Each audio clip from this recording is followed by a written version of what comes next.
ദൈവവിളിയുടെ മഹത്വം കാരുണ്യമായി പ്രഘോഷിക്കുന്ന ജീവിതങ്ങൾ, സമൂഹത്തിൽ നന്മയുടെ പ്രകാശം പരത്തി പ്രശോഭിക്കുന്നവർ, വേദനിക്കുന്നവരെ ചേർത്ത് പിടിക്കുന്നവർ. ഇത് കൊച്ചി അരൂരിൽ പ്രവർത്തിക്കുന്ന our lady of mercy higher secondary school principal sister Lissy Chalaveettil. അരൂരും സമീപ പ്രദേശങ്ങളിലുമായി ഈ കഴിഞ്ഞ വർഷങ്ങളിലായി വിദ്യാർത്ഥികളുടെയും മറ്റ് സുമനസ്സുകളുടെയും സഹകരണത്തെ ഏകോപിപ്പിച്ച് 10ഓളം ഭവനരഹിതരായ കുടുംബങ്ങൾക്ക് ഭവനം നിർമ്മിച്ചു നൽകാൻ നേതൃത്വം നൽകി അനേകർക്ക് മാതൃകയായ ജീവിതം.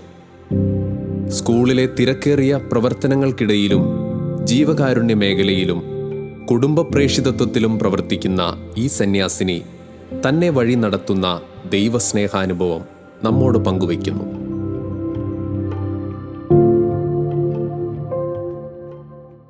സിസ്റ്റർ നമ്മൾ പലപ്പോഴും കണ്ടിട്ടുണ്ടെങ്കിലും സിസ്റ്ററിനെ അധികം എനിക്ക് പരിചയമില്ല. എന്നാലും ഈ പ്രോഗ്രാമിലേക്ക് സിസ്റ്റർ കടന്നു വന്നതിലേറെ സന്തോഷമുണ്ട്. കാരണം സിസ്റ്റർ പലപ്പോഴും നമ്മൾ ഡയസിസിലെ ഏത് കാര്യത്തിലും ഒരു പുളിമാവ് പോലെ സിസ്റ്റർ ഉണ്ടാകും, ഏത് കാര്യം എടുത്താലും. അപ്പോൾ അങ്ങനെയുള്ള സിസ്റ്ററിനെ പരിചയപ്പെടാനും സിസ്റ്ററിനെ കേൾക്കുവാനും ഞങ്ങൾക്ക് വളരെ താല്പര്യമുണ്ട്. പ്രത്യേകിച്ച് ഷാലോം ടിവിയുടെ പ്രേക്ഷകർ വളരെ പ്രതീക്ഷയോടെ ഈ തണൽ മരങ്ങളിൽ സിസ്റ്ററിനെ കാത്തിരിക്കുകയാണ്. സിസ്റ്ററിനെ ഒന്ന് പരിചയപ്പെടുത്താമോ? ഞാൻ സിസ്റ്റർ ലിസി ചാലാവീട്ടിൽ. എൻ്റെ സ്വദേശം എറണാകുളം ജില്ലയിൽ കുമ്പളങ്ങി എന്ന ഗ്രാമത്തിലാണ്. ഞങ്ങൾ 8 മക്കളാണ്, ഒരാണും ബാക്കി 7 പെണ്ണും. ഇപ്പോൾ അപ്പനും അമ്മയും മരിച്ചുപോയി, എൻ്റെ ബ്രദറും മരിച്ചുപോയി. ബാക്കി 7 സഹോദരങ്ങളും ഇന്ന് ജീവിച്ചിരിപ്പുണ്ട്. എൻ്റെ ചെറുപ്പകാലത്ത് തൊട്ടടുത്തുള്ള വീട്ടുകളിലൊന്നും ആരും പഠിച്ചിട്ടുണ്ടായിരുന്നില്ല. ദൈവം എന്നെ ഒരുക്കിക്കൊണ്ടുവന്നതാണ് ഞാൻ എപ്പോഴും ഓർക്കാറുള്ളത്. എല്ലാ ദിവസവും 6 വീട്ടിൽ ഞാൻ പോയി കൊന്ത ചെല്ലുമായിരുന്നു. കാരണം അവർക്ക് വായിക്കാൻ അറിയാൻ പാടില്ലാത്തതുകൊണ്ട് എന്നെ വിളിക്കും. അങ്ങനെ എല്ലാ ദിവസവും സന്ധ്യ പ്രാർത്ഥനയ്ക്ക് അവരുടെ കുടുംബത്തിൽ പോവും. എല്ലാ വണക്കമാസവും ഈ 6 കുടുംബത്തിലും ചൊല്ലിയിട്ട് എൻ്റെ വീട്ടിൽ വന്ന് ചെല്ലും. നോമ്പ് കാലത്താണെങ്കിൽ 6 വീട്ടിലും കുരിശിൻ്റെ വഴി ചൊല്ലിയിട്ട് എൻ്റെ വീട്ടിൽ വന്ന് ചെല്ലും. എനിക്ക് ഇപ്പോൾ ഈ കോൺവെൻറ്റിൽ ചേർന്നപ്പോഴാണ് ഞാൻ വിചാരിച്ചത്, ദൈവം എന്നെ ഇങ്ങനെയുള്ള കാര്യങ്ങൾക്ക് വേണ്ടി അന്നേ ഒരുക്കിക്കൊണ്ടിരിക്കുകയായിരുന്നു. പക്ഷേ ഞാനത് അപ്പോൾ തിരിച്ചറിഞ്ഞിട്ടുണ്ടായിരുന്നില്ല. 10ാം ക്ലാസ് വരെ ഞാൻ സിസ്റ്ററാകുമെന്ന് എൻ്റെ നാട്ടിൽ ആർക്കും അറിയില്ല. കാരണം എൻ്റെ വീട്ടിലെ ആൺകുട്ടിയെ പോലെയായിരുന്നു ഞാൻ. എല്ലാവരുടെ കൂടെ രാജിവെട്ട് കളിക്കും, എല്ലാവരുടെ എല്ലാ തെമ്മാടത്തനത്തിനും പോകും. പക്ഷേ 10ാം ക്ലാസ് കഴിഞ്ഞപ്പോൾ ഞാനൊരു ദൈവവിളി ക്യാമ്പ് അറ്റൻഡ് ചെയ്തു. അപ്പോൾ എനിക്ക് തോന്നി, ചിലപ്പോൾ എൻ്റെ ജീവിതം ദൈവത്തിന് കൊടുക്കാൻ വേണ്ടിയുള്ളതാണ്. അതിന് പ്രചോദനമായത് ഫാദർ തോമസ് പറത്തറയാണ്. അച്ഛനെന്നെ അറിയാവുന്നതുകൊണ്ട് അച്ഛൻ ആ സമയത്ത് തങ്കിപ്പള്ളിയിലായിരുന്നു. എന്നെ അവിടെ വിളിപ്പിച്ചോട് ചോദിച്ചു, സിസ്റ്ററാകാൻ പോകാൻ ആഗ്രഹമുണ്ടോ എന്ന്. എന്താണ് സിസ്റ്റർ എന്ന് എനിക്കറിയില്ല, സിസ്റ്റേഴ്സിനെ കണ്ടിട്ടുണ്ട് ഞാൻ. പക്ഷേ അങ്ങനെ ചോദിച്ചപ്പോൾ ഞാൻ റെഡിയാണെന്ന് പറഞ്ഞു. അങ്ങനെ ഞാൻ ഈ കോൺവെൻറ്റിലല്ല ചേർന്നത്, CTCയിലാണ്. എൻ്റെ ഒരു ആൻറ്റി സിസ്റ്റർ അവിടെ ഉണ്ട്. പക്ഷെ എനിക്ക് 15 വയസ്സ് തികഞ്ഞിട്ടുണ്ടായിരുന്നില്ല. അപ്പോൾ ഞാൻ അവിടെ ചേർന്ന് കഴിഞ്ഞപ്പോൾ എൻ്റെ ആൻറ്റി പറഞ്ഞു, നിനക്ക് പക്വതയില്ല, ഇത് തീരുമാനിക്കാനുള്ള പ്രായമായില്ല, അതുകൊണ്ട് 18 വയസ്സാകുമ്പോൾ വന്നാൽ മതി എന്ന് പറഞ്ഞ് തിരിച്ചു വിട്ടു. അങ്ങനെ +2 പഠിക്കാം. അത് കഴിഞ്ഞ് ഞാൻ +2 പഠിക്കാം എന്ന് വിചാരിച്ചപ്പോൾ എനിക്ക് അപ്പോഴൊരു ആഗ്രഹമുണ്ട്, എന്തുകൊണ്ട് കോൺവെൻറ്റിൽ ചേർന്നുകൂടാ? ഞാനിപ്പോൾ പഠിക്കാൻ പോയി കഴിഞ്ഞാൽ ചിലപ്പോൾ എനിക്കത് സാധിച്ചില്ലെങ്കിലോ എന്ന് വിചാരിച്ചപ്പോഴാണ് OCDയിലെ ഒരച്ഛൻ ഫാദർ ക്ലെമൻ്റ് ഇങ്ങനെ അരൂരൊരു കോൺവെൻ്റ് ഉണ്ടെന്ന് പറഞ്ഞത്. അപ്പോൾ ഞാൻ അരൂർ കോൺവെൻറ്റിൽ വന്നു, സിസ്റ്ററിനെ കണ്ടു. അപ്പോൾ സിസ്റ്റർ പറഞ്ഞു, എന്തായാലും 18 വയസ്സാവട്ടെ, അപ്പോഴാണ് നമുക്ക് തീരുമാനമെടുക്കുന്നത്. വീണ്ടും പോയെങ്കിലും ഞാൻ പഠിക്കാനൊന്നും ചേർന്നില്ല. ആ സമയത്ത് ഞാൻ ടൈപ്പ് റൈറ്റിംഗ്, ഷോർട്ട് ഹാൻഡൊക്കെ പഠിക്കാൻ തുടങ്ങി. പിന്നെ പള്ളിയിൽ എല്ലാ കാര്യങ്ങൾക്കും ചെറുപുഷ്പ മിഷൻ ലീഗിലുണ്ടായിരുന്നു, കാറ്റിക്സം ടീച്ചറായിരുന്നു. അപ്പോൾ പള്ളിയിൽ ഇപ്പോൾ കല്ലഞ്ചേരി പള്ളിയിലാണെങ്കിലും നൊവേന ചെല്ലാൻ ഞാൻ പോകും. അങ്ങനെ പള്ളിയുടെ ആവശ്യങ്ങൾക്ക് വേണ്ടിയൊക്കെ നടന്നപ്പോൾ ഞാൻ വിചാരിച്ചു, ഇപ്പോൾ പഠിക്കാൻ ചേർന്നാൽ എന്നെ എപ്പോഴാണ് കോൺവെൻറ്റിലേക്ക് വിളിക്കാമെന്നറിയില്ല, അപ്പോൾ എനിക്ക് പോകാൻ പറ്റില്ലല്ലോ, അതുകൊണ്ട് പഠിക്കണ്ട എന്ന് തീരുമാനിച്ച് വീണ്ടും ആ പ്രായമായപ്പോൾ ഞാൻ അരൂർ കോൺവെൻറ്റിൽ വന്ന് ചേർന്നു. അതാണ് എൻ്റെ വീട്ടിൽ നിന്ന് വരാറുണ്ട്. എൻ്റെ മാതാപിതാക്കൾ നല്ല വിശുദ്ധരായ മാതാപിതാക്കളാണ്. നന്നായി പ്രാർത്ഥിക്കും, കുടുംബ പ്രാർത്ഥന എല്ലാ ദിവസവും ചൊല്ലും. എൻ്റെ അമ്മയാണ് നടയിൽ എല്ലാ ദിവസവും പൂക്കളൊക്കെ വെക്കുന്നത്. എന്നും പള്ളിയിൽ പോയി, അന്നൊക്കെ ഞങ്ങൾക്ക് സെയിൻറ്റ് പീറ്റേഴ്സ് പള്ളിയിൽ വരണമെങ്കിൽ അരമണിക്കൂർ നടക്കണം. ഈ അരമണിക്കൂർ നടന്ന് പള്ളിയിൽ വന്ന് കുർബാന കണ്ടിട്ട് മാത്രമേ ചെയ്യുള്ളൂ. അങ്ങനെ എൻ്റെ അപ്പനും അമ്മയിൽ നിന്നുമാണ് ഞാനത് പഠിച്ചത്. വാസ്തവത്തിൽ നല്ല ദൈവവിളികൾ ഉണ്ടാകണമെങ്കിൽ പ്രാർത്ഥിക്കുന്ന മാതാപിതാക്കൾ ഉണ്ടാകണമെന്ന് പറയുന്നതിന് ഒരു മോഡലാണ് സിസ്റ്റർ, അല്ലേ? വളരെ ശരിയാണ്. അപ്പോൾ സിസ്റ്റർ കോൺവെൻറ്റ് വന്ന് ചേർന്നു എന്നൊക്കെ പറയുന്നല്ലോ. മേഴ്സി കോൺവെൻറ്റ് എന്നിവിടെ എഴുതി വെച്ചിരിക്കുന്നത് ഞങ്ങൾ കാണാറുണ്ട്. പക്ഷേ സിസ്റ്റർ കോൺഗ്രിഗേഷനെ കുറിച്ചും കോൺഗ്രിഗേഷൻ ഫൗണ്ടറിനെ കുറിച്ചും അതോടൊപ്പം തന്നെ ഈ കോൺഗ്രിഗേഷനിലൂടെ നടക്കുന്ന അതിന് കാര്യസം ഒന്ന് ചെറുതായിട്ടൊന്ന് പറയാമോ? ഞങ്ങളുടെ കോൺഗ്രിഗേഷൻ അവർ ലേഡി ഓഫ് മേഴ്സിയാണ്. ഞങ്ങൾക്ക് വൈദികരുമുണ്ട്, അവർ ലേഡി ഓഫ് മേഴ്സി ഫാദേഴ്സുമുണ്ട്. സെയിൻറ്റ് പീറ്റർ നൊളാസ്കോയാണ് ഞങ്ങളുടെ ഫൗണ്ടർ. പണ്ട് അടിമകളുണ്ടായിരുന്നു. അപ്പോൾ അടിമകളെ ആ അടിമത്തിൽ നിന്ന് മോചിപ്പിക്കാൻ വേണ്ടിയാണ് ഈ അവർ ലേഡി ഓഫ് മേഴ്സി സഭ തുടങ്ങിയത്. ഞങ്ങളുടെ ഫൗണ്ടേഴ്സ് ഒരു ഫ്രഞ്ചുകാരിയായിരുന്നു. ശരിക്കും ജനിച്ചതൊരു ലൂതറൻ സഭയിലാണെങ്കിലും പിന്നീട് ബാപ്റ്റിസം ചെയ്ത് ഇങ്ങനെ കാരുണ്യ പ്രവൃത്തിയിലായിരുന്നു കൂടുതൽ താല്പര്യം. അങ്ങനെ സ്ഥാപിച്ച സഭയാണ് അവർ ലേഡി ഓഫ് മേഴ്സി. 1977 ഈ അവർ ലേഡി ഓഫ് മേഴ്സി അരൂർ ആദ്യമായിട്ട് വന്നത്. ആ കോൺവെൻറ്റ് ഈ അരൂർ സ്ഥാപിച്ചത് അപ്പോഴാണ്. ഞങ്ങളുടെ ജനറലേറ്റ് റോമിലാണ്. മദർ ഹൗസ് ഫ്രാൻസിലാണെങ്കിലും, മദറിനെ അടക്കം ചെയ്തേക്കുന്നതെല്ലാം ഫ്രാൻസിലാണെങ്കിലും, പക്ഷെ ഞങ്ങളുടെ ജനറലേറ്റ് റോമിലാണ്. ഇപ്പോൾ റോമിൽ നിന്നുള്ള സിസ്റ്റേഴ്സാണ് ആദ്യം 1977 അരൂർ വന്ന് ആദ്യത്തെ കോൺവെൻറ്റ് സ്ഥാപിച്ചത്. ഇന്ത്യയിലത്തെ ആദ്യത്തെ കോൺവെൻറ്റാണ് അരൂർ. അവിടെയാണ് ഞാൻ അംഗമായിട്ട് വന്നു ചേർന്നത്. എനിക്ക് മുമ്പുള്ളവരെല്ലാവരും അവരുടെ നൊവിഷ്യേറ്റിന് വേണ്ടിയൊക്കെ അവർ റോമിലേക്കാണ് പോയിക്കൊണ്ടിരുന്നത്. പക്ഷേ ഞങ്ങളുടെ സമയം വന്നപ്പോൾ അരൂർ തന്നെ നൊവിഷ്യേറ്റായി, പോസ്റ്റലൻസിയായി, അങ്ങനെ ഇവിടെ തന്നെ പഠിക്കാനുള്ളൊരു ഭാഗ്യം ലഭിച്ചു. പൊതുവേ കേരളത്തിൽ മാത്രമാണോ അതോ ഇന്ത്യയിൽ എങ്ങനെയുണ്ട്? ഞങ്ങൾക്ക് ഇപ്പോൾ കേരളത്തിൽ മാത്രമല്ല, ഞങ്ങൾക്ക് സിസ്റ്റേഴ്സ് തമിഴ്നാട്ടിൽ നിന്നുണ്ട്. അതുകൊണ്ട് തമിഴ്നാട്ടിൽ കോൺവെൻ്റ് ഉണ്ട്. ബാംഗ്ലൂരുണ്ട്, കർണാടകയിലെ സിസ്റ്റേഴ്സ് ഉള്ളതുകൊണ്ട് അവിടെ ബാംഗ്ലൂരുണ്ട്. പിന്നെ ആന്ധ്രയിലെ സിസ്റ്റേഴ്സ് ഉള്ളതുകൊണ്ട് ഞങ്ങൾക്ക് ആന്ധ്രയിൽ കോൺവെൻ്റ് ഉണ്ട്. ഇപ്പോൾ പുതിയതായിട്ട് ഞങ്ങൾ ആസാമിൽ ഒരു പുതിയ കോൺവെൻറ്റ് തുടങ്ങിയിട്ടുണ്ട്. അവിടെയും സിസ്റ്റേഴ്സ് സേവനം ചെയ്യുന്നുണ്ട്. അതായത് ഒരു വ്യക്തിയെ എങ്ങനെ നമുക്ക് വളർത്തിയെടുക്കാം, കുടുംബത്തിന് പ്രാധാന്യം നൽകിക്കൊണ്ട് വ്യക്തികളെ അവരെ വിശുദ്ധരായി വളർത്തുവാൻ വേണ്ടി എന്തെല്ലാം ചെയ്യാൻ പറ്റുമോ അതെല്ലാം ചെയ്യാനാണ് ഞങ്ങളുടെ ഫൗണ്ടേഴ്സ് ഞങ്ങളോട് പറഞ്ഞിരിക്കുന്നത്. ഇപ്പോൾ കാരുണ്യത്തിൻ്റെതായ പ്രവൃത്തികൾ ഏത് വിധത്തിൽ വേണം അതെല്ലാം ചെയ്യാൻ അവിടുത്തെ സിറ്റുവേഷൻ അനുസരിച്ച് ചെയ്യണം. നല്ലേ. ഞാൻ പലപ്പോഴും സിസ്റ്റേഴ്സ് കുരിശ് ധരിക്കുന്നത് ഞാൻ കണ്ടിട്ടുണ്ട്. പക്ഷേ ഈ കുരിശിൻ്റെ മുകളിൽ ഇങ്ങനെ ഒരു എംബ്ലം വന്നിട്ടുണ്ടല്ലോ, അതെന്താണെന്ന് സിസ്റ്റർ ഒന്ന് പറയാമോ? ഇത് അവർ ലേഡി ഓഫ് മേഴ്സിയുടെ എംബ്ലമാണ്. കാരണം ഞങ്ങളുടെ സഭ അവർ ലേഡി ഓഫ് മേഴ്സി തുടങ്ങിയത് തന്നെ അടിമകളെ മോചിപ്പിക്കാനായിരുന്നു. അപ്പോൾ സ്പെയിനിലെ രാജാവിൻ്റെ കിരീടമാണ് അതിൽ കാണുന്നത്. ഈ ഒരു എംബ്ലം വെച്ചുകൊണ്ടാണ് അവർ അടിമകളെ മോചിപ്പിക്കാനായിട്ട് പോയിരുന്നത്. അതൊന്ന് വിശദീകരിക്കുക. അടിമകളെ മോചിപ്പിക്കുക എന്ന് പറയുമ്പോൾ പ്രേക്ഷകർക്ക് കൂടുതൽ മനസ്സിലായല്ലോ, എന്താണ് അന്ന് ഉദ്ദേശിച്ചത്? പണ്ട് അടിമത്തം ഉണ്ടായിരുന്നല്ലോ, അടിമകളെയും വിൽക്കുമായിരുന്നു. മനുഷ്യർ തന്നെ അടിമകളായിട്ട് പോയി ജോലി ചെയ്യുമായിരുന്നു. അപ്പോൾ ഈ അടിമകൾക്ക് യാതൊരു സ്വാതന്ത്ര്യവും ഉണ്ടായിരുന്നില്ല. അവർ മൃഗങ്ങളെപ്പോലെ ജോലിയെടുപ്പിക്കാൻ വേണ്ടിയാണ് കൊണ്ടുപോയത്. പിന്നെ അവർക്ക് കുടുംബത്തിൽ നിന്നും പോകാൻ പറ്റില്ലായിരുന്നു. അപ്പോൾ അവർ ലേഡി ഓഫ് മേഴ്സിയിൽ വൈദികർ ഈ അടിമകളെ തിരിച്ച് വീട്ടിലേക്ക് വിട്ടിട്ട് ഈ വൈദികർ ഈ അടിമകളുടെ ജോലി ചെയ്തുകൊണ്ടിരുന്നു. അതാണ് അന്ന് ഈ കോൺഗ്രിഗേഷൻ തുടങ്ങാനായിട്ടുള്ള കാര്യം. ഇന്ന് നമുക്ക് അങ്ങനെയുള്ള അടിമകളില്ല. പക്ഷേ ഇന്ന് മനുഷ്യർ പാപത്തിൻ്റെ അടിമയാണ്, മയക്കുമരുന്നിൻ്റെ അടിമയാണ്, എന്തെല്ലാം കാര്യങ്ങൾക്ക് അടിമയാണ്. അതിൻ്റെയൊക്കെ അടിമത്തിൽ നിന്ന് മോചിപ്പിക്കാൻ വേണ്ടിയാണ് അവർ ലേഡി ഓഫ് മേഴ്സി കോൺഗ്രിഗേഷൻ ഇപ്പോൾ ചെയ്തുകൊണ്ടിരിക്കുന്ന ഓരോ പ്രവർത്തികളും. കണ്ണീർ തുടയ്ക്കാനായി സമർപ്പണം ചെയ്തവരുടെ കൂട്ടായ്മ, കരുണയുടെ മാതാവിൻ്റെ മഹത്വം പ്രഘോഷിക്കുന്ന സന്യാസിനിമാർ, അവർ ലേഡി ഓഫ് മേഴ്സി സന്യാസ സമൂഹം. ഈ കൃപയാർന്ന കൂട്ടായ്മയിൽ ഈ കാരുണ്യത്തിൻ്റെ പ്രഘോഷകയായി ദൈവസന്നിധിയിൽ ആത്മസമർപ്പണം ചെയ്ത ജീവിതം. സമൂഹത്തിൽ വേദന അനുഭവിക്കുന്നവരെ ചേർത്ത് പിടിക്കുന്ന സുവിശേഷത്തിൻ്റെ മഹത്വം. ഇവർ നേതൃത്വം നൽകി നിർമ്മിച്ചു നൽകിയ ഭവനങ്ങളത്രയും ഈ കാരുണ്യത്തിൻ്റെ സ്നേഹഭവനങ്ങളാകുന്നു, സുവിശേഷത്തിൻ്റെ നേർസാക്ഷ്യങ്ങളാകുന്നു.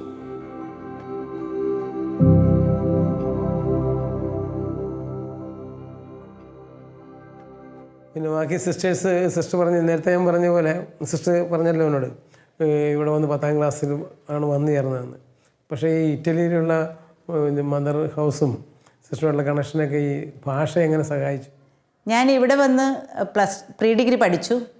അത് കഴിഞ്ഞ് ഞാൻ ഡിഗ്രി ചെയ്തത് സെൻറ് തെരേസസ് കോളേജ് എറണാകുളത്താണ്. അത് കഴിഞ്ഞ് ഞാൻ കോട്ടയം കഞ്ഞിക്കുഴിയിൽ മൗണ്ട് കാർമലിൽ BEd ചെയ്തു. പിന്നെ ഞാൻ MA പ്രൈവറ്റായിട്ട് ചെയ്തു. അത് കഴിഞ്ഞ് MPhil ചെയ്തു. ഡോക്ടറേറ്റ് ചെയ്ത് തീർക്കാൻ പറ്റിയില്ല. കാരണം എൻ്റെ സ്കൂളിൻ്റെ ജോലി ഭാരം കൂടുതലായതുകൊണ്ട് എനിക്കപ്പോൾ അത് ചെയ്ത് തീർക്കാനായിട്ട് പറ്റിയിട്ടില്ല. എന്നാലും അത് ചെയ്ത് തീർക്കണമെന്ന് എനിക്ക് ആഗ്രഹമുണ്ട്. അപ്പോൾ ഞാൻ എൻ്റെ സബ്ജക്റ്റ് ഇംഗ്ലീഷാണ്. അപ്പോൾ ഞാൻ ഇംഗ്ലീഷിലാണ്, ഈ ലിറ്ററേച്ചറിലാണ് ഈ ബിരുദമെല്ലാം എടുത്തത്. ഇനി നമുക്ക് മറ്റു കാര്യങ്ങളിലേക്കൊന്ന് പോകാം. സിസ്റ്റർ പറഞ്ഞല്ലോ മനുഷ്യരുടെ സമഗ്രമായ വികസനം ആണ് ലക്ഷ്യം വയ്ക്കുന്നതെന്ന്. അത് സിസ്റ്ററിൻ്റെ ലൈഫിലെ ഏതെല്ലാം മേഖലകളിൽ എങ്ങനെയൊക്കെ പ്രവർത്തിക്കുമെന്ന് പറയാമോ? എൻ്റെ ദൈവവിളിയിൽ ഞാൻ വിചാരിച്ചു എന്തൊക്കെ കാര്യങ്ങൾ നമുക്ക് ചെയ്യാം. അപ്പോൾ ഞാൻ സ്കൂളിൻ്റെ ചാർജ് ഏറ്റെടുത്തപ്പോൾ അരൂരൊരു പക്ക ഗ്രാമമായിരുന്നു. കുഞ്ഞുങ്ങളെ പഠിപ്പിക്കാൻ തുടങ്ങിയപ്പോൾ കുഞ്ഞുങ്ങളിലൂടെ ഞാൻ കുടുംബത്തിലേക്ക് ഇറങ്ങിച്ചെന്നു. അപ്പോൾ കുടുംബത്തിൽ എന്തെല്ലാം കാര്യങ്ങൾ നടക്കുന്നു. അപ്പോൾ ഒരു കുട്ടിയുടെ വീട്ടിൽ ഒരു വിഷമം ഉണ്ടെങ്കിൽ അത് നമ്മൾ അറിഞ്ഞ് അവരുടെ കുടുംബത്തോട് ചേർന്ന് നിന്ന് അവരെയും ദൈവിക ആ പരിപാലനയിൽ കൊണ്ടുവരണമെന്ന് ആഗ്രഹിച്ചു. അങ്ങനെ ആദ്യമായിട്ട് ഒരു 10 വർഷങ്ങൾക്ക് മുമ്പ് ഒരു കുട്ടിയുടെ ഫാദർ മരിച്ചപ്പോൾ അവരുടെ വീട്ടിൽ പോയി. അവിടെ ചെന്ന് അവരെ ആശ്വസിപ്പിക്കുന്ന ഇടയിലാണ് മനസ്സിലായത് അവർക്ക് വീടില്ല എന്ന്. അപ്പോൾ മനസ്സിൽ തോന്നിയൊരു കാര്യമാണ്, എന്തുകൊണ്ട് ഒരു വീട് അവർക്ക് കൊടുത്തുകൂടാ?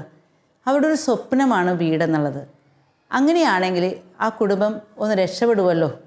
അപ്പോൾ ഈ കുട്ടി പഠിച്ചു കഴിയുമ്പോൾ അവരുടെ ജോലിയായാൽ അവരുടെ കുടുംബം നോക്കിക്കോളും. അങ്ങനെ ഞങ്ങൾ ആദ്യത്തെ വീടിന് ആ ഒരു സ്വപ്നം സാക്ഷാത്കരിക്കാനായിട്ട് ഞങ്ങൾ നോട്ടമിട്ടു. അവിടെ തുടങ്ങിയതാണ് വീടെന്നുള്ളൊരു സ്വപ്നം. എല്ലാ വർഷവും ഒരു വീട് കെട്ടിക്കൊടുക്കണമെന്ന് ഒരാഗ്രഹം അപ്പോഴുണ്ടായി. അങ്ങനെ ചന്ദ്രൂര് തന്നെ ഒരു സ്ത്രീ ഒരു റോഡ് ആക്സിഡൻറ്റിൽ മരിച്ചു. അവർ വീട്ടിൽ കാണാൻ ചെന്നപ്പോൾ 2 പെൺമക്കൾ, അവരുടെ അടുത്ത വീട്ടിൽ പോയാണ് ഈ പെൺമക്കൾ ഉറങ്ങുന്നത്. വീടില്ല കിടക്കാൻ. അങ്ങനെ ചോദിച്ചപ്പോൾ ഇന്ന് എന്തുകൊണ്ട് നമുക്ക് അവരെ ആ കുട്ടികളെ ഏറ്റെടുത്തുകൊണ്ട് അവർക്കൊരു വീട് വെച്ച് കൊടുത്തുകൂടാ? ആ ചിന്തയിൽ നിന്ന് ഞങ്ങൾ വീണ്ടും വീട് പണി ആരംഭിച്ചു. അങ്ങനെ അതിന് പണം എവിടെ നിന്ന് കിട്ടും? അപ്പോൾ പണം ഒരു പ്രശ്നമല്ല. ഇത് ദൈവത്തിന് ഇഷ്ടമാണെങ്കിൽ ദൈവം നമുക്ക് എങ്ങനെയും ഈ പണം കണ്ടെത്തുവാനായിട്ട് നമ്മളെ സഹായിക്കും. അങ്ങനെ അത് ഞാൻ വന്ന് സ്കൂളിൽ പറഞ്ഞപ്പോൾ നമുക്ക് എന്തുകൊണ്ട് ബിരിയാണി ഫെസ്റ്റ് നടത്തിക്കൂടാ സ്കൂളിൽ? അങ്ങനെയാണെങ്കിൽ ഒരു ഫെസ്റ്റ് നടത്തുമ്പോൾ തന്നെ നമുക്ക് ഒരു വീട് വെക്കാനുള്ള കാശ് ലഭിക്കുമല്ലോ എന്ന് വിചാരിച്ചു. അങ്ങനെ ഞങ്ങൾ സ്കൂളിൽ PTA-യും കുട്ടികളും എല്ലാവരും കൂടി ബിരിയാണി ഫെസ്റ്റ് ഒരു 5000 ബിരിയാണി ഞങ്ങൾ ഉണ്ടാക്കി. അതെല്ലാം കുട്ടികളും മാതാപിതാക്കളും ഒക്കെ ഒന്ന് പാക്ക് ചെയ്ത് അത് കുട്ടികൾക്ക് കൊടുത്തു. അവരുടെ കുടുംബത്തിലേക്ക് കൊണ്ടുപോയി നല്ല മനസ്സുള്ള ആൾക്കാർ ഞങ്ങളതിനെ സഹായിച്ചു. ഇപ്പോൾ വരെ നമ്മൾ 10 വീട് ഓൾറെഡി നിർമ്മിച്ചു കൊടുത്തു കഴിഞ്ഞു. എല്ലാം സിംഗിൾ പേരൻ്റ് ആയിരിക്കാം, അല്ലെങ്കിൽ നിവൃത്തിയില്ലാത്ത ആൾക്കാരായിരിക്കാം.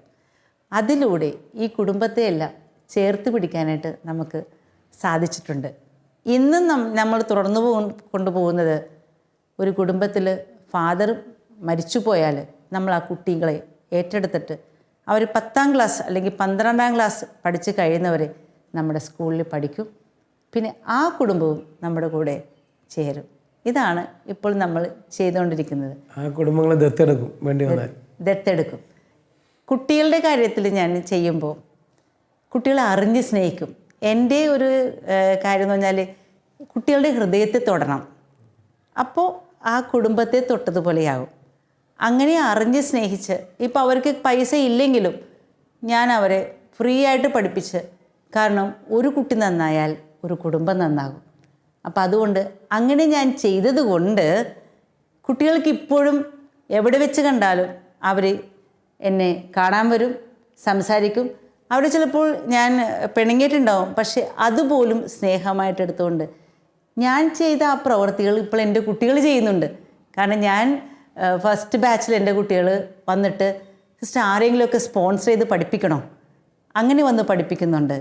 പിന്നെ അവർ തന്നെ വീട് വെക്കാനായിട്ട് അവരുടെ കയ്യിൽ നിന്ന് പൈസ ഇട്ട് എനിക്ക് കൊണ്ടുവന്ന് തരാറുണ്ട്. ഞാൻ എന്തെല്ലാം കുട്ടികൾക്ക് വേണ്ടി ചെയ്തു കൊടുത്തോ അതെല്ലാം ഇപ്പോൾ അവരെനിക്ക് തിരിച്ചു തരികയാണ്. അപ്പോൾ ഞാൻ വിചാരിക്കും, ദൈവം നമ്മളെ എങ്ങനെയാണ് നയിക്കുന്നത്. നമ്മൾ ചെയ്ത ഒരു ചെറിയ കാര്യമാണ്, പക്ഷേ വലിയ കാര്യങ്ങളിലേക്ക് ഇപ്പോൾ ഈ കൊറോണ കാലത്ത് വീട് വയ്ക്കുന്ന സമയത്ത് എനിക്കത് ചെയ്ത്, കാരണം സ്കൂളില്ലാത്തതുകൊണ്ട് ഒരു ഫെസ്റ്റ് നടത്താൻ പറ്റില്ല. പക്ഷേ എൻ്റെ കുട്ടികൾ അവർ പറഞ്ഞു, സിസ്റ്റർ ഞങ്ങളുണ്ട് കൂടെ, ഞങ്ങൾ ചെയ്തു തരാം.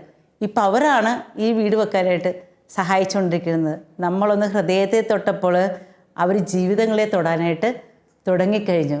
ഇതാണ് എൻ്റെ ആഗ്രഹം. ഞങ്ങളുടെ ഫൗണ്ടേഴ്സും ആഗ്രഹിക്കുന്ന അതാണ്.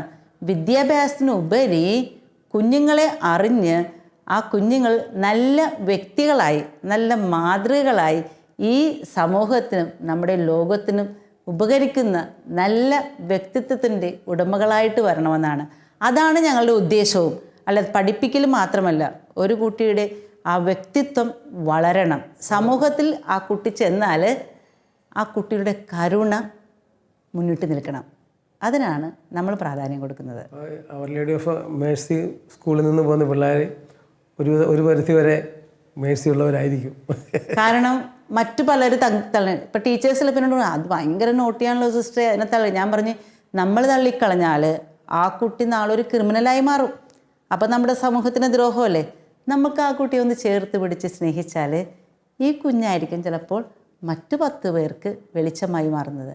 അങ്ങനെയൊക്കെ എനിക്ക് ഒത്തിരി അനുഭവങ്ങൾ എൻ്റെ ജീവിതത്തിലുണ്ട്. നല്ല ക്രിമിനലായിട്ടുള്ള കുട്ടികൾ വന്നിട്ടുണ്ട്. പക്ഷെ അവരെയൊക്കെ ഞാൻ ചേർത്ത് പിടിച്ച്, എൻ്റെ ഹൃദയത്തോട് ചേർത്ത് പിടിച്ച് അവർക്ക് വിദ്യാഭ്യാസം കൊടുത്തപ്പോൾ അവർ തിരിച്ചറിഞ്ഞിട്ട് ഇന്ന് അവർ സമൂഹത്തിൽ നല്ല വ്യക്തികളായിട്ട് തിളങ്ങിക്കൊണ്ടിരിക്കുന്നു. അതേപോലെ കുട്ടികൾ എന്ത് തെറ്റ് ചെയ്താലും ഞാൻ അതാരോടും പറയാതെ അവരെ മാത്രം വിളിച്ച് അവരുടെ തെറ്റ് മനസ്സിലാക്കി കൊടുത്ത് ഇനി അത് ചെയ്യാതിരിക്കാൻ എന്ത് ചെയ്യണം, അങ്ങനെ കുട്ടികളെ പറഞ്ഞ് മനസ്സിലാക്കിക്കൊണ്ട് സമൂഹത്തിൽ അതേപോലെ മോശമായി തീരേണ്ട കുട്ടികളാണ് ഇപ്പോൾ വലിയ വലിയ നല്ല വ്യക്തികളായി തീർന്നിരിക്കുന്നത്. എനിക്ക് അത് പറയുമ്പോഴൊക്കെ എനിക്ക് അഭിമാനമാണ്. കാരണം ഒരു ടീച്ചറിനേക്കാൾ ഉപരി കുട്ടികളെ അറിഞ്ഞ് സ്നേഹിച്ചല്ലോ, അപ്പോൾ അത് നമുക്ക് തിരിച്ച് കിട്ടുന്നുണ്ടല്ലോ. ഈ തിരിച്ച് എനിക്കല്ല കിട്ടുന്നത്, തിരിച്ച് ദൈവത്തിനാണ് കിട്ടുന്നത്. ദൈവത്തിൻ്റെ കുഞ്ഞല്ലേ. അപ്പോൾ ദൈവം ആഗ്രഹിക്കുന്ന വിധത്തിൽ ആ കുഞ്ഞിനെയും കുടുംബത്തെയും ഇതേവരെ ചേർത്ത് പിടിച്ചിട്ടുണ്ട്. അതാണ് എൻ്റെ ജീവിതത്തിൽ എനിക്ക് ഏറ്റവും വലിയ നേട്ടമായിട്ട് തോന്നുന്നത്. വേദനിക്കുന്നവരുടെ പക്ഷം ചേരുന്ന സന്യാസത്തിന്റെ മഹത്വം. അവർ ലേഡി ഓഫ് മേഴ്സി സ്കൂളിന്റെ നേതൃത്വത്തിൽ പണിതു നൽകിയ 10ഓളം സ്നേഹഭവനങ്ങൾ, വിദ്യാർത്ഥികളടക്കം അനേകരുടെ പങ്കുവയ്ക്കലുകൾ വഴി ഉയരുന്ന ഭവനങ്ങൾ. അതെ, സമൂഹത്തിൽ നന്മയുടെ തിരിതെളിക്കുന്ന വർണ്ണചിത്രങ്ങൾ. ഇവ വെറും വീടുകൾ മാത്രമല്ല, അനേകരുടെ ആർദ്രമായ പങ്കുവയ്ക്കലുകളുടെ സുവിശേഷ സാക്ഷ്യമാണ്. ഇതിനെല്ലാം നേതൃത്വം നൽകുക വഴി തൻ്റെ ദൈവവിളിയുടെ മഹത്വം ഈ സന്യാസിനി തൻ്റെ ജീവിതം കൊണ്ട് ഇവിടെ പ്രഘോഷിക്കുന്നു. ഒരു 10ഓളം വീടുകൾ പണിത കാര്യം പറഞ്ഞുവല്ലോ. ഈ വീട് പണിത അവസരത്തിൽ ഏറ്റവും കൂടുതൽ സിസ്റ്ററിൻ്റെ മനസ്സിൽ തെങ്ങി നിൽക്കുന്ന ഒരു കുടുംബത്തെക്കുറിച്ചൊന്ന് പറയാമോ? എനിക്കത് പറയാൻ പറ്റും. ഒരു വ്യക്തി ഒരു വീട് പണിതുകൊണ്ടിരിക്കുന്ന സമയത്ത് മുകളിൽ നിന്ന് താഴെ വീണു മരിച്ചുപോയി. അവരുടെ കുടുംബത്തിൽ ചെന്നപ്പോൾ എനിക്ക് ശരിക്കും ഒരു വീടില്ലാതെ ഒരു വാടക വീട്ടിൽ കഴിയുന്നു കുടുംബനാഥൻ. അത് നല്ലൊരു വ്യക്തിയായിരുന്നു, നല്ല പള്ളിയോടൊക്കെ ചേർന്ന് എല്ലാം നന്നായി പ്രവർത്തിക്കുന്ന എനിക്കറിയാവുന്നൊരു വ്യക്തി. അത് മരിച്ചു കഴിഞ്ഞപ്പോൾ ഈ 2 കുട്ടികളെയും ഭാര്യയെയും കണ്ടപ്പോൾ ദൈവമേ ഇവരെ എങ്ങനെ സഹായിക്കാൻ പറ്റും എന്നൊരു ചോദ്യമുണ്ടായിരുന്നു. പിന്നെ ഞാൻ ഓർത്തു, എന്തായാലും ആദ്യം ഇവർക്ക് വേണ്ടത് ഒരു വീടല്ലേ, എന്നാൽ അവർക്കൊരു വീട് പണിത് കൊടുക്കാം. മറ്റുള്ളവരൊക്കെ എന്നോട് ചോദിച്ചു, എന്തിനാണ് ഇപ്പോൾ അവർക്ക് വീട് പണിത് കൊടുക്കുന്നത്? അവരുടെ ബന്ധുക്കളൊക്കെ ഉണ്ടല്ലോ, അല്ലെങ്കിൽ എവിടെ വെച്ചാണ് അയാൾ വീണ് മരിച്ചത് അവർക്കത് ചെയ്ത് കൊടുക്കാൻ പറ്റുമല്ലോ. ഞാൻ പറഞ്ഞത്, ദൈവം നമ്മളിപ്പോൾ ഇത് ഏൽപ്പിച്ചെങ്കിൽ നമ്മളത് ചെയ്തു കൊടുക്കണം. അങ്ങനെ വളരെ കഷ്ടപ്പെട്ട്, എനിക്ക് മറ്റുള്ളവരോട് ചോദിക്കാനൊരു മടിയായിരുന്നു നേരത്തേക്ക്. പക്ഷേ ഇപ്പോൾ ഞാൻ ചോദിക്കുന്നു, ആരോട് പോലും ചോദിക്കാൻ എനിക്കൊരു മടിയുമില്ല. കാരണം എനിക്ക് വേണ്ടിയല്ല ഞാനത് ചോദിക്കുന്നത്. അവരുടെ കയ്യിരിക്കുന്ന സാധനം ഞാൻ മേടിച്ചിട്ട് മറ്റൊരാൾക്ക് ആവശ്യത്തിന് കൊടുക്കുമ്പോൾ അവരുടെ വീട്ടിൽ അവർ പറയുന്ന ആ വീട് നല്ല സൂപ്പറായിട്ടുള്ളൊരു വീടുണ്ടാക്കി കൊടുത്തിട്ട് അവർ ആ സന്തോഷം പങ്കുവച്ചപ്പോഴുണ്ടല്ലോ, ഈശോ ഇറങ്ങി വന്ന പോലെയാണ് എനിക്ക് തോന്നിയത്. കാരണം നിനക്ക് ഒരു പാർപ്പിടം ഉണ്ടാക്കി കൊടുക്കാനായിട്ട് സാധിച്ചു. അതാണ് ആ ഒരു കൃപ. അങ്ങനെ ചെയ്തു വരുമ്പോഴാണ് നമുക്ക് ദൈവമക്കൾക്ക് ചെയ്യാൻ പറ്റുന്ന നന്മകൾ ചെയ്തു കൊടുക്കണമെന്നൊരാഗ്രഹം ഉള്ളത്. ഇപ്പോഴും ഒത്തിരി പേര് വീട് വെച്ച് കൊടുക്കണമെന്ന് പറഞ്ഞ് എൻ്റെ അടുത്ത് വരുന്നുണ്ട്. ഇപ്പോൾ ഒരു വീട് പണിതുകൊണ്ടിരിക്കുകയാണ്. ആ പണിത വീട് അതൊന്ന് തീർന്നു കഴിഞ്ഞാൽ അടുത്ത മാസം ആദ്യം ആ വീടിൻ്റെ പണി തീരും. അപ്പോൾ പെൻഡിങ് നിൽക്കുന്ന വീടുകൾ എത്രയും പെട്ടെന്ന് ചെയ്തു കൊടുക്കണമെന്നാണ് എൻ്റെ ആഗ്രഹം. അതിലൂടെയാണ് ഈശോ ചിലപ്പോൾ നമ്മളെ നയിക്കുന്നതാണ്. ആ കുടുംബത്തെ രക്ഷപ്പെടുത്തുമ്പോൾ ആ കുടുംബത്തിന് മറ്റുള്ള കുടുംബങ്ങളെയും രക്ഷപ്പെടുത്താനായിട്ട് സാധിക്കില്ലേ? അതാണ് എൻ്റെ വിശ്വാസം. ഇതുപോലെ ചില കുട്ടികളെ സിസ്റ്റർ പ്രത്യേകം കെയർ ചെയ്തതുകൊണ്ട് മാറിയെന്ന് പറഞ്ഞല്ലോ. ഈ പ്രേക്ഷകർക്ക് മനസ്സിലാകാൻ വേണ്ടി ഒരു വ്യക്തിയുടെ ഉദാഹരണം ഒന്ന് പറയാമോ? പറയാം. ഞാൻ ഒത്തിരി കുട്ടികളെ ഫ്രീ ആയിട്ട് ഈ സ്കൂളിൽ പഠിപ്പിക്കുന്നുണ്ട്. അതിൽ ഒരു കുട്ടി ആ ഫ്രീ ആയിട്ട് പഠിപ്പിച്ചതുകൊണ്ട് ഇപ്പോൾ MD എടുത്തുള്ളൊരു ഡോക്ടറാണ്. അവൾ ഇവിടെ തിരിച്ചു വരുമ്പോൾ എനിക്ക് എന്തെല്ലാം മറ്റുള്ളവർക്ക് ചെയ്തു കൊടുക്കാൻ പറ്റും, ആരെ പഠിപ്പിക്കാനായിട്ട് പറ്റും, ആർക്ക് സേവനം ചെയ്ത് കൊടുക്കാൻ പറ്റും എന്നും പറഞ്ഞ് ചോദിച്ചു വന്നപ്പോൾ ശരിക്കും ഞാൻ സന്തോഷിച്ചു പോയി. കാരണം നമ്മൾ കൊടുത്തൊരു നന്മ 100 മടങ്ങ് നന്മയായിട്ട് മറ്റുള്ളവർക്ക് കൊടുക്കാൻ വേണ്ടി തയ്യാറായിട്ട് വന്നിരിക്കുന്നു.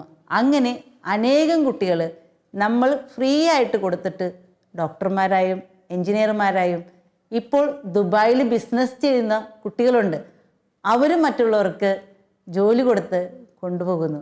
അപ്പോൾ ഒരു നന്മ പല നന്മയായിട്ട് കർത്താവ് മാറ്റുന്നതിന് അതൊരു വലിയ ഉദാഹരണമാണ് എൻ്റെ മുമ്പിൽ ഒത്തിരി പേരുള്ളത്.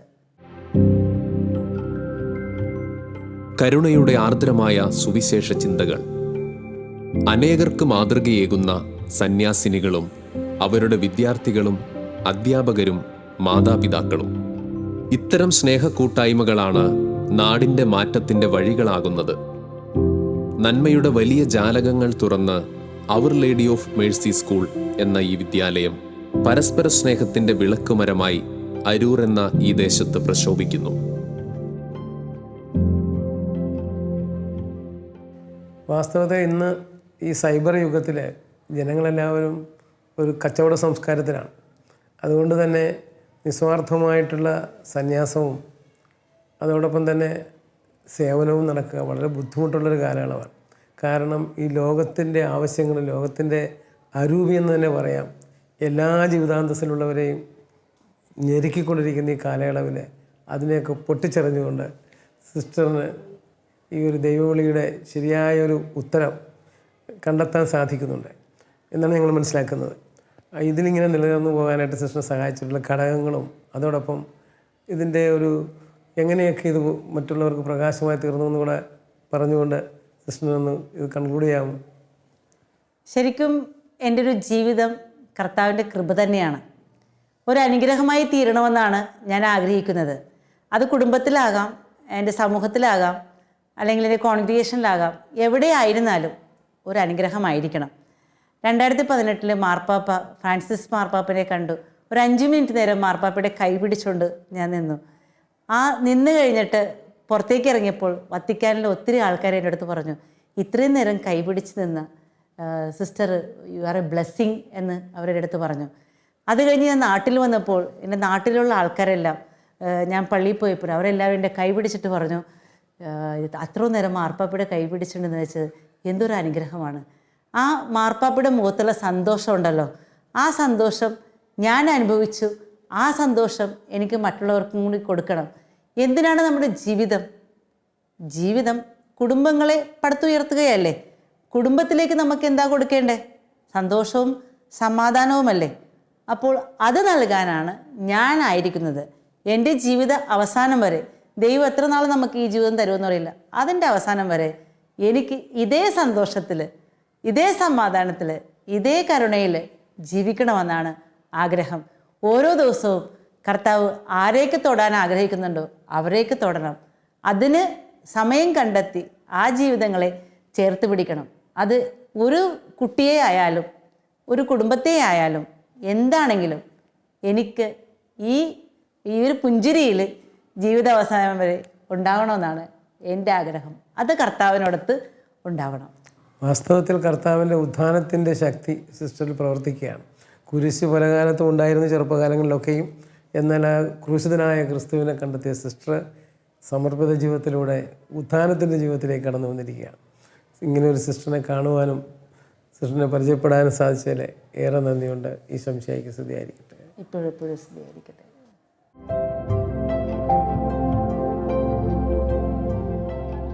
സുവിശേഷത്തെ സ്നേഹമായി പ്രഘോഷിക്കുന്ന ദൈവവിളിയുടെ മഹത്വം, കാരുണ്യത്തിൻ്റെ തണലൊരുക്കി അനേകർക്ക് ആശ്രയം നൽകുന്ന ജീവിതങ്ങൾ.